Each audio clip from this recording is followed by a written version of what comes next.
Ladies, gentlemen, and others, welcome back to Boz Comics. Today, we're going to be reviewing a book by a creator I used to admire. I guess in some ways I still do. That being Richard C. Meyer, comics public enemy number one, formerly known as Diversity in Comics, now calling himself Comics Matter here on YouTube these days. Depending on who you talk to, he is the father, the progenitor of the modern-day Comicsgate movement.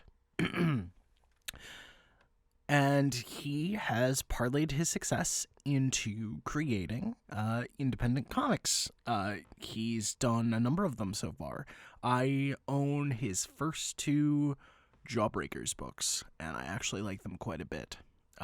They're not perfect, but they're good, action-heavy fun. I'm into it. But this is not that. This is PANdemIC. Geez, guys, can you guess what inspired this? Jesus Christ. Okay, so, before I get into the substance of the book, I feel like I need to get a little bit of housekeeping out of the way.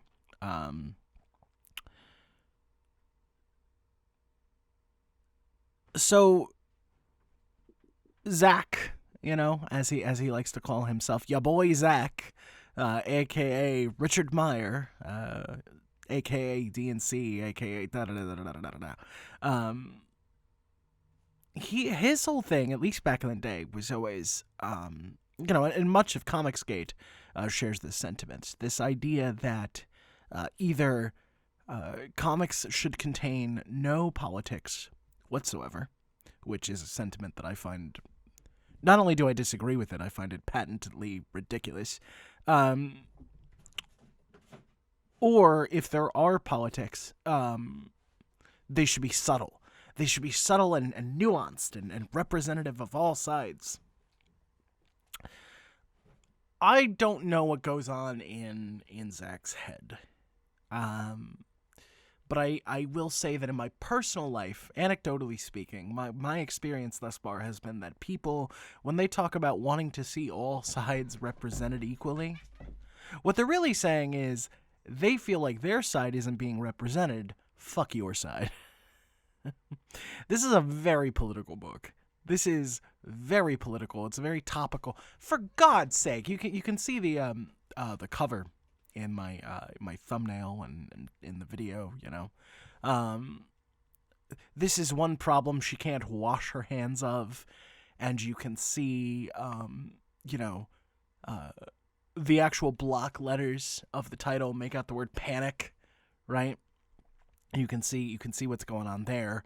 Yeah, for God's sake, the book says, "Your world now." For God's sake, which I will say, that's cool. That's like a little bit of a throwback to more classic comics from like the 70s and the 80s, right? Where they used to put like kind of action-y blurbs on the covers. But then, you take all that with the fact that the book itself is called PANdemIC, and you know exactly what this book is about. You know exactly where this is going to go. And I have a hard time with this book because, I've made no secret of the fact that while I'm very sympathetic to a lot of the sentiments found within Comicsgate, I myself am very liberal. Very liberal. I find myself going further and further left as all this craziness is going on in the world. I see people hurt. I see people dying. I see people being mistreated. I see people being disenfranchised. And I keep sliding further left because I'm just so sick of evil, spiteful people doing disgusting things to people just trying to get by. And so, during this pandemic, I take it very seriously. I have a mild case of cerebral palsy, but that in and of itself means that the you-know-whats could be a death sentence for me. I cannot afford to get it. I've been out of work for quite a while because I don't want to catch it. Because if I do, my lungs could fill up with fluid and I could die. I don't know many people. Wow. Let me rephrase. I don't know many people, but I don't know any people personally that have died as a result of the virus. But I know people who have lost people, and I feel terrible for them. And I don't mean to make things all serious and grim, but I just felt like it was really kind of necessary to put this out here, so that people can understand what it's like for me and where I'm coming from, before I kind of dive into the story aspects of this book. I'm trying to be responsible and letting you guys know. This book carries with it a very large sentiment of like, fucking don't let COVID rule your life, which really pisses me off. So I am heavily biased with this. So I want you guys to know that. And I am about to say some harsh things, but I want it to be known. Like I still do respect Meyer a lot. I'm very much inspired by him. I would never have been able to start this channel without him, which is a common sentiment I hear in this community. But let's I just wanted you guys to know where my biases are. But now that I've done that, let's talk about the substance of the book. I'm not going to spoil the entire thing. Fuck it. Yes, I am. In broad strokes, though. In broad strokes. Follows a woman named Clarissa who is in some kind of building, some kind of hoity-toity, like, skyscraper or whatever, like, rich people doing rich things building, some swanky office suite or something. She's robbing the place. She's talking aloud to herself, which immediately made me go, ah! She's like narrating to herself about what she's going to steal and how she could steal it, and where she could stash the things that she has purloined, which she is speaking aloud. Now, granted, she thinks she's alone, but I immediately was like, Jesus Christ, this woman's a thief, but she seems to, like, she knows maybe what she's doing, but she's talking like a jackass, like she's speaking aloud, just narrating to herself. Wow. Okay. Like, Zach, use some narration boxes or something. I know, like, nobody uses thought balloons anymore, but you could use text boxes, Zach. It's okay. And we could just assume it's her internal monologue. But this woman's name, we're going to find out later. I'm just not going to keep calling her the woman, is Clarissa. She used to work in this building. We're going to find out she's ripping the place off.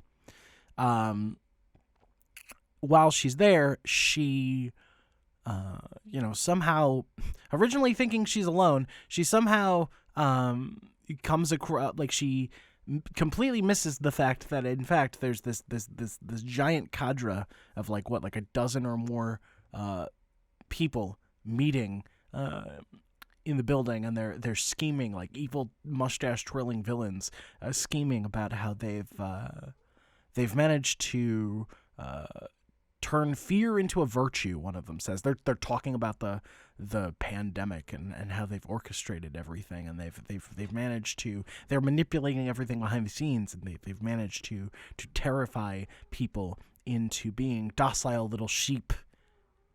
Like I said, for somebody who used to talk about the politics in comics being nuanced and being having respect for all sides, this is pretty one-sided, Zach.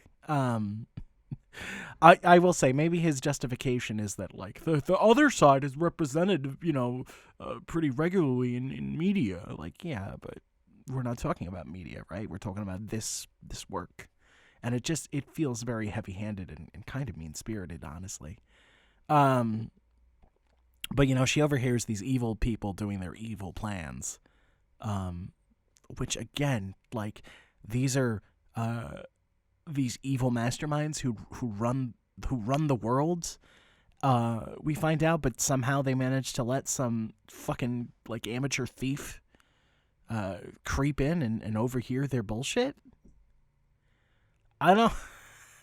So we have a thief who's like speaking her plans aloud and has zero fucking awareness of her personal space. We have an entire room full of evil douchebags who, they do catch her. That's the next thing that happens. She's found out, But I must say, how the fuck was she able to? These are the men who run the world, but she was able to get in there in the first place? That's ridiculous. However you try to justify it, that's fucking stupid. Come on.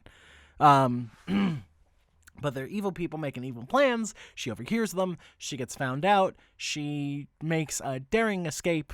She gets out into the streets. Just action happens. That's half the book. Action happens. She is tranquilized by a woman in a mask, and she wakes up. She's not dead. She finds like the resistance or whatever. I guess they're sequestered somewhere else, and they're like, the world, they're like, we need people like you to help us fight back. The world needs people with your drive and your gumption, or whatever the fuck the pitch was. Come join up and fight back with us. We need you. The world does need to be run, but we need to make sure that it's run by the right people and not driven off a cliff. That's the end of the book. I realize I'm doing kind of a bad job, maybe, articulating this book, but it might sound like it anyway, but I'm telling you, not much happens. Not much happens in this book, which for 22 pages, when you're charging people anywhere from $15 to $25, depending on shipping situation,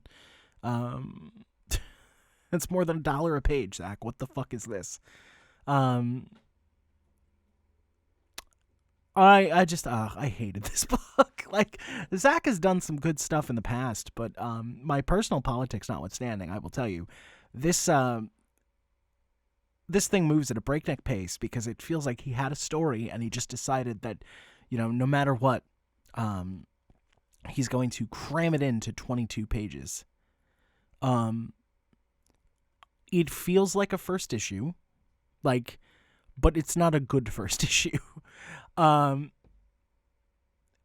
Everything moves at such crazy speed because he wanted to try to get from point A to his envisioned point B within a single book, not knowing if he would ever make another one, that he forgot to do things like characterize his main character. Barely know anything about the world or this pandemic that's going on. We know next to nothing about the main character. We find out that her name is Clarissa, and she used to work at this building that she is robbing. That's it.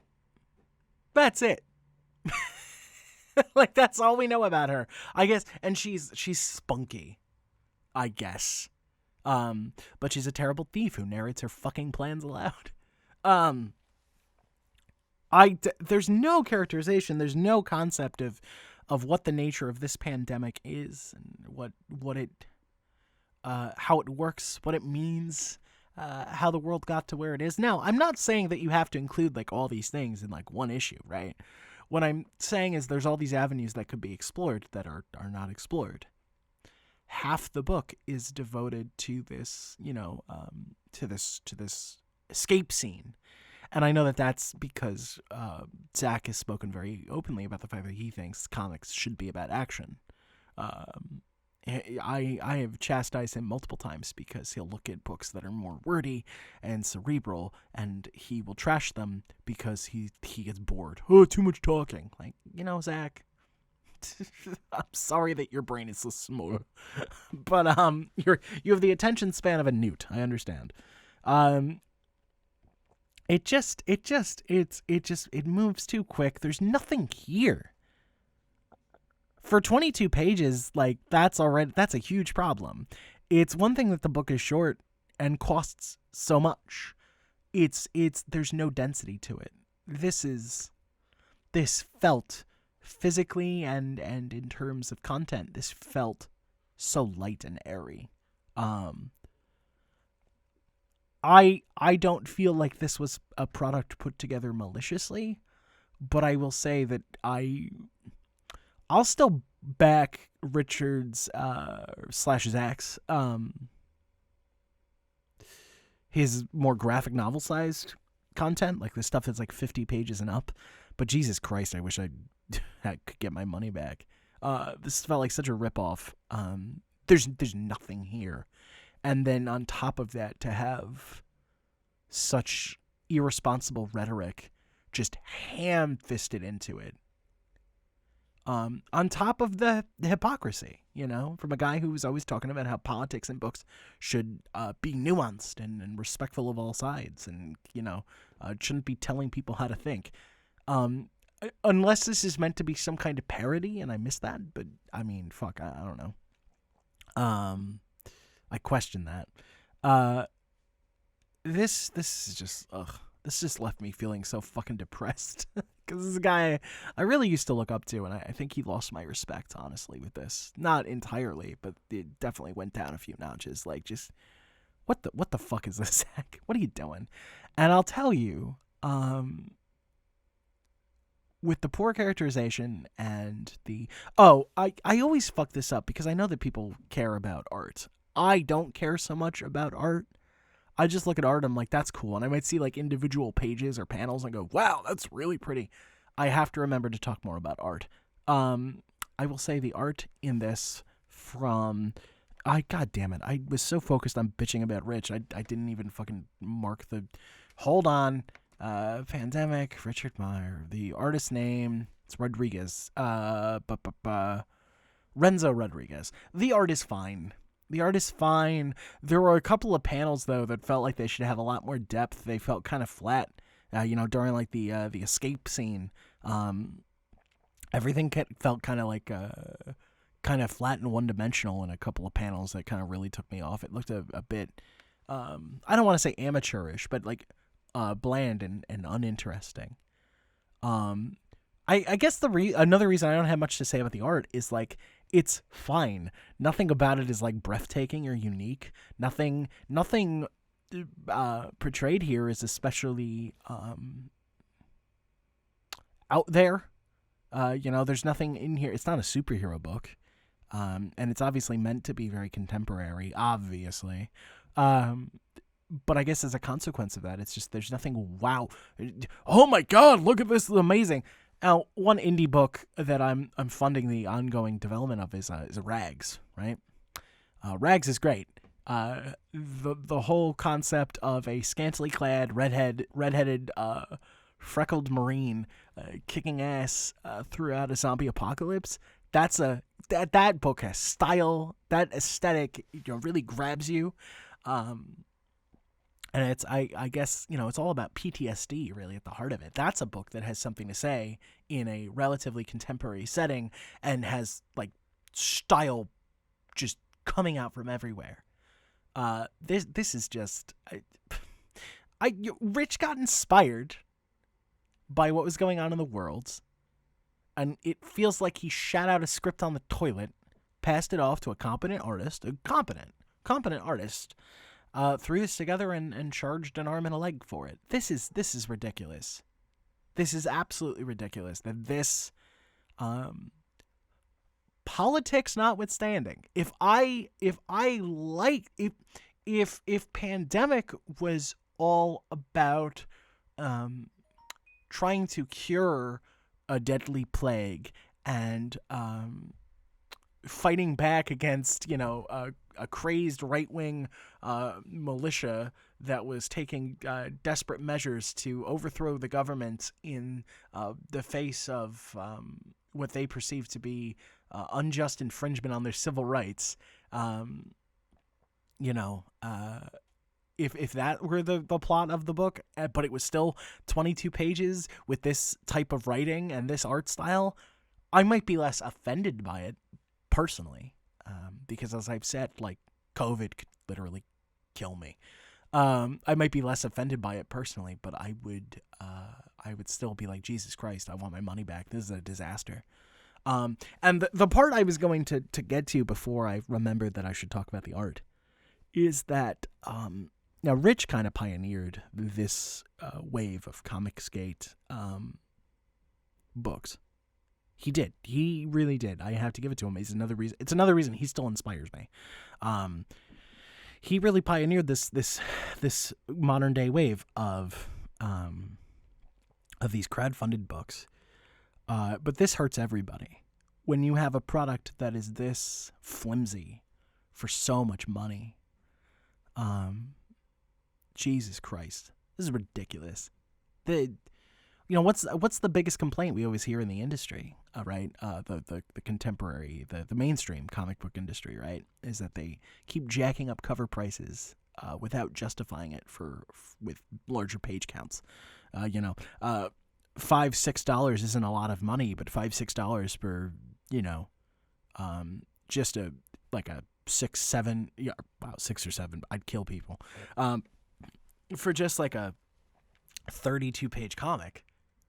It's ridiculous, absolutely ridiculous. Or when they crap out another annual, but it has 10 extra pages in it, and then maybe a few more pages that are a backup story that doesn't even have anything to do with the themes or characters of the main story, right? And we riot.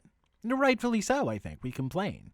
But now I'm looking at this, and I'm like, fuck. People paid how much money for this 22-page just pile of garbage? What is this? So yeah, I'm pretty cold on this book. I will absolutely still support Rich if he puts out a good book in the future, because I know that he's capable of it. I hope he stays away from politics, because I just don't think that he handled it very well here. I'm sure that if you are, one of those people that hates restrictions in the face of the pandemic, or you still equate what's going on with the flu, I'm sure that I don't know, you tell me, do you think he handled the politics in the book well? Because I think it was trash. We'll have to see. I hope he stays away from politics. I think that his focus should be on action and adventure, because clearly that's where his real passions lie. I think he handles that a lot better. I think that when he tries to handle more serious topics, it comes through like a brick through a window. I'm going to cut it there. I really hope I didn't just fucking lose a bunch of subscribers. I've only just begun to make to generate some growth. Speaking of, if you liked this video, please feel free to like, comment, subscribe. I would be happy to have you here in the Cool Kids Club. Anyway, guys, thanks so much. I will talk to you next time.